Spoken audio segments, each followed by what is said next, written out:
আপনারা প্রথমে স্ক্রিনে এই ভিডিওটা দেখেন, তারপরে আমি কিছু কথা বলতেছি।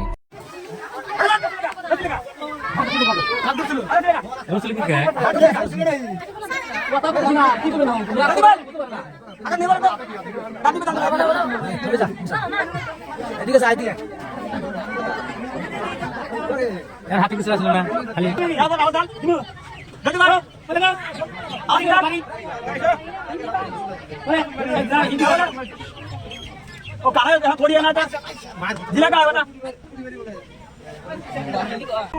এইভাবে অনেক বাড়ি বাড়ি অনেক বাচ্চা চুরি হয়েছে। না জানি কত মায়ের বুক খালি করছে এই শয়তান গুললে। জানি না কোন দেশে তোলাইছে, বেশিরভাগ আমাদের আসামে বেশিরভাগ পাওয়া গেতেছে।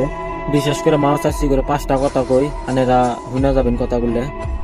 ধরেন এই জানোয়ার গুলো আনে ঘরে বাড়িতে আসবো, বা ফকির ভাবে আবো, বা কিবা দিবার জন্য আবো, বা কিবা খাবার জন্য আবো, ফকির ভাবে আবো, বাচ্চা আবো তোমাদের বাড়ির। 2 নম্বর কথা হইলো, আনেদের বাচ্চা ঠাসাক কোনো এলাকায় স্কুলে পাঠাবেন না। কারণ স্কুলে যদি এলাকায় পাঠান, যদি রাস্তাঘাটে যদি দেওয়া হওয়া মানে কিডন্যাপ করে নেওয়া জায়গা। আর বিশেষ করে আমি কিছু সার বাইদ করে কিবা কথা বলতে চাই যে আনেরাও বাচ্চাদেরকে এলাকায় ছাড়বেন না। কারণ মা বাপের আগে কল করবেন, কল করে কবেন যে আনেদের বাচ্চা ঘরে নিয়ে যান। এখন মানে স্কুলে তো তোলা ধরছে, বা আয়রা কয় যে আমি ওর মামা মামি বা চাচা চাচি এবং আয়রা বাচ্চাদেরকে নিয়ে কিডন্যাপ করা হয়েছে। তাই বলতেছি স্যার ম্যাডাম করে অনুরোধ করতেছি আনেরা এলাকায় ছাড়বেন না। 3 নম্বর কথা হইলো, আনেদের বাচ্চাদেরকে এলাকায় কোনো জায়গায় দেওয়া হবেন না, এলাকায় খেলাবার দিবেন না।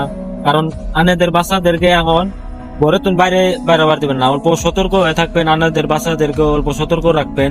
তাই বলতেছি মাও চাষি করে, তাই বলতেছি অল্প সতর্ক থাকেন আনেরা। এই কয়দিনে মানে সতর্ক হয়ে থাকেন। বিশেষ করে এই শহরের বাতানগুলো বেশিরভাগ কোন কোন ডিস্ট্রিক্ট বেশিরভাগ চলে আছে, গোয়ালপাড়া, তোমার ধুবড়ি, বরপাটা, কামরূপ, আরো ধরো আমাদের আসামের সবখানে কোনা কোনায় মানে এই শহরের বাতানগুলা চলে আছে। কিবা জঙ্গল ঠঙ্গল বা মাখই খেতে 12টা 1টা বাজাই এলা বাড়ায় আহে। দিনেও চুরি করা হইতেছে, দিনে বা ফকির আইজা বা ভিক্ষা হিসাবে বা ন্যাংরা কানা এই হিসাবে বাড়ি বাড়ি যায় এরা উডাউডি করার জন্য অনেক বাচ্চা বগরা নেওয়া যাওয়া হয়েছে। তাই বলতেছি আনেরা অল্প সাবধানে থাকবেন, আনেরা অল্প সতর্ক হয়ে থাকবেন। আরো বিশ্বাস করে আমাদের আসামে এই শহরের বাতানগুলা এই সালা ধরা বেশিরভাগ এই আমাদের আসামে বেশিরভাগ বাড়াইছে। আর সবাই ভালো থাকবেন, সুস্থ থাকবেন, আর আনেদের বাচ্চাদেরকে সতর্ক রাখবেন, আনেরা অল্প সতর্ক হয়ে থাকবেন। বাই বাই, দেখা হবে নেক্সট ভিডিওতে।